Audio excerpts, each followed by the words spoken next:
Hey everybody, Andy here, and it's Saturday. You know what that means? Time for a quick look at the weekly charts. And this is going to be primarily a fast observational view, as not much has changed in the market. You can see the chart of the SPY here still moving higher and well above a rising 4-week moving average, or about 20 days if you're looking at a daily chart there.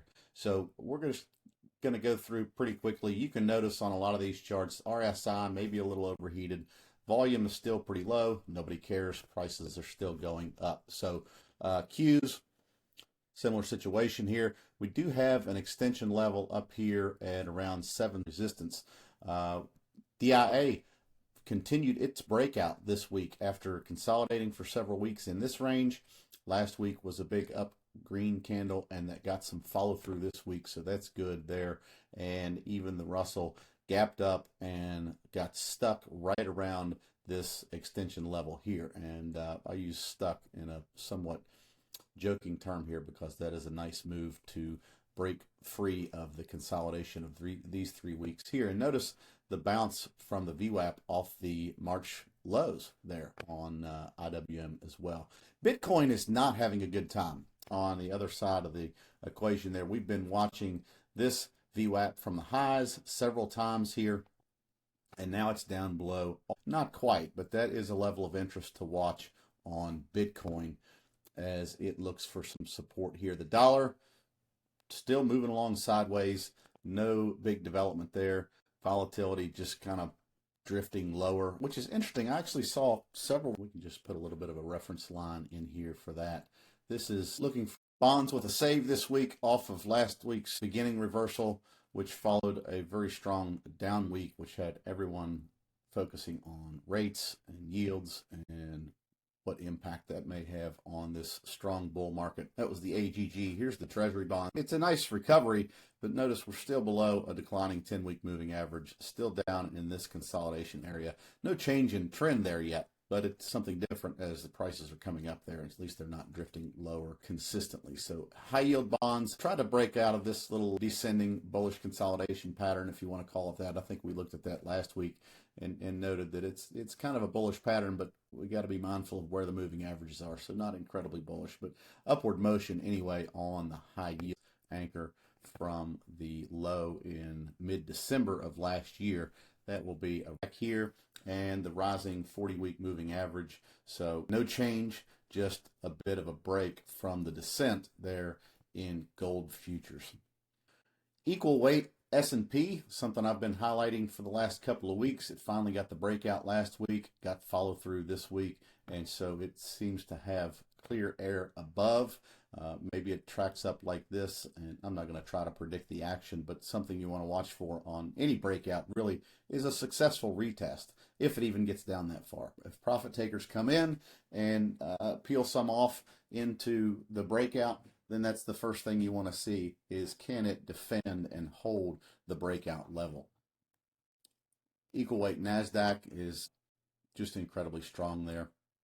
And now we'll get into some of the deeper beneath the surface relationships and indicators, relative strength, participation, and that kind of thing. Before we do that, though, I want to take another minute here and highlight for many decades, and those of you that aren't brand new around here know that I've been with Alphatrends for many months now. And we've got a Memorial Day sale offer going now that includes the addition of PhD psychologist Andrew Mineker. Dr. Mineker is a top-level trading coach, an active trader himself, and has worked with many industry greats over the years. He's got a wealth of wisdom to share with a developing trader. And so in this package right now, for this annual price, you get not only your Alphatrends, you're going to get so much from all of us, including many monthly educational webinars where you can send your questions in and get them answered by one of the 3 of us. There's a panel where you can interact and get questions answered there. We've got daily market update at you every day, and these are not long videos that you got to spend a lot of time looking at. This will put you in the right mindset and framing to get through the day successfully and profitably. We're going to look at low risk trade entry ideas day in and day out, and we're going to follow, develop, and improve your execution. When to buy, what's the trigger, what's the actual setup, when do you get in, when do you trim a position that's going in your favor, where do you set your stops along the way, how you move those stops up when positions work in your favor, and all of the things that you need to make working hard to help you make more money and protect what you've got. Russell 1000 growth individually and the Russell 1000 value individually. If we look at that relationship together, you can see that it's favoring growth. Growth has been stronger than value for many weeks in a row here. We saw this little double dip or divergence in the R here while price was declining. Then it came back up, and when the relationship made a new low on the price relationship chart, RSI didn't get as low. I've highlighted that several times. If you're looking for that information, send me a note and I will post the video that explains why I believe that's very, very similar.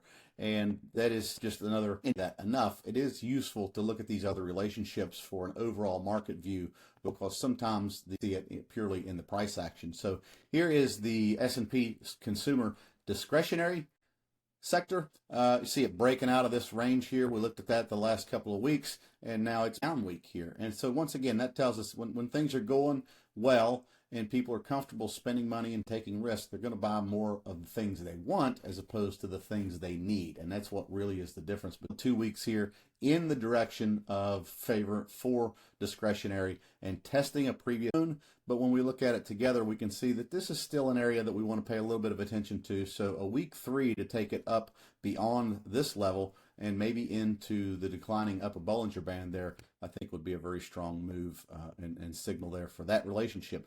S&P high beta versus some individual sectors and some of the Mag 7 names here.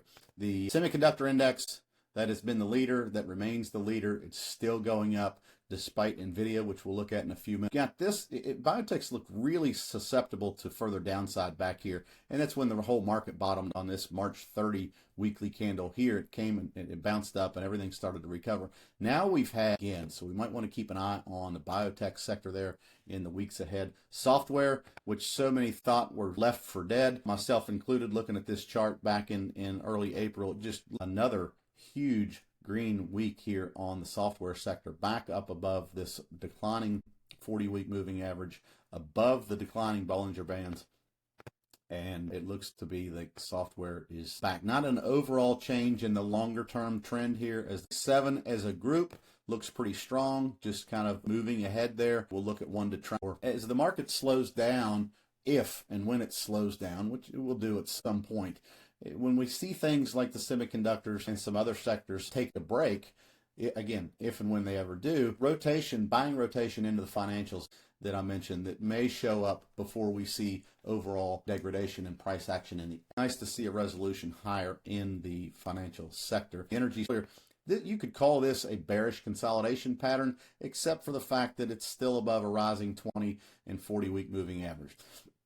The 10-week and the 4-week are both now slightly declining, but it's still in the upper half of the Bollinger Band. So RSI bulls really want to see it happening. So now into some individual Mag 7 names. Apple, very strong. 4, 5, 6, 7, 8. Now 9 weeks in a row higher for Apple. Amazon rounded over a bit over the last few weeks. Little dip last week back to this extension level. Google doing a similar pattern here with the rounding over, but hadn't got the bounce yet like Amazon has. So we'll be watching that. There's a little bit of, with this big candle here and 4-week down at call it 350s, 348. There's some room here for further decline if Google wants to cool off some more.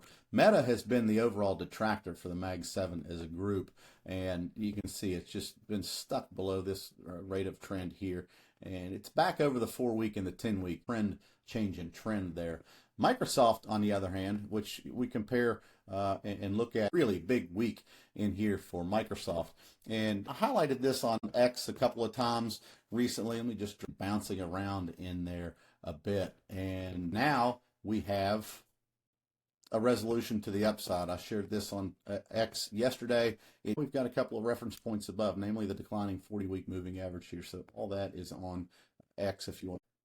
It's certainly not broken. It's cooling a little bit. It's not exuding the same intensity of leadership as many other semiconductor names like an MU. Been mounting a comeback here, and it's not running away, but it's very gradually and consistently gotten back above all the moving averages. There's a lot of focus here with the news and constant conversation about the upcoming SpaceX IP, what's going on with Tesla, and so on and so forth. So this one is improving and just really a steady grind. What's interesting about this, new highs, but the 4-week, the 40-week, the VWAP from the highs, the 10-week rising up down here, the 20-week or the center of the Bollinger Band's about flat, and there's a whole cluster of levels in here that's just been kind of messy. If it can accelerate and move away from that, that will be a strong indication for Tesla. And then a couple more things here. The percentage of S&P 500 stocks, this overall pattern of choppiness back and forth right around the middle of the range. It's not running away. It's not the S&P 500. And much like the chart we just looked at with the percentage of stocks above a 50 and 200-day moving average, this is holding up just fine in the middle of the range area. It's called a bull confirmed status on this chart, being terribly indicative there, but the pattern and the action is what matters more to me. Looking at the, again, it's consolidating, it's putting in smaller ranges right here near the middle of the band, and that is just fine. So we see decent participation holding up there as far as the bullish percent indices, and again, nothing incredible has changed. Our time frames, and look for the things. And for instance, when the S&P and the Qs got back above 5-day moving average, consolidated, and then broke out, these are the kinds of tactics that you can look at to take low risk entries and get involved in a rally that has many confounded and frustrated that they aren't in it as much as they want to be, and they don't feel comfortable buying something that has already run trends. Daily market updates, so you're going to know when are those positions or your watch list. We've got all of this for you day in and day out from Brian Shannon, myself, swing trading experience and skill set, and we would love to see you there. So have a great rest of your weekend. We'll look forward to seeing you at Alphatrends.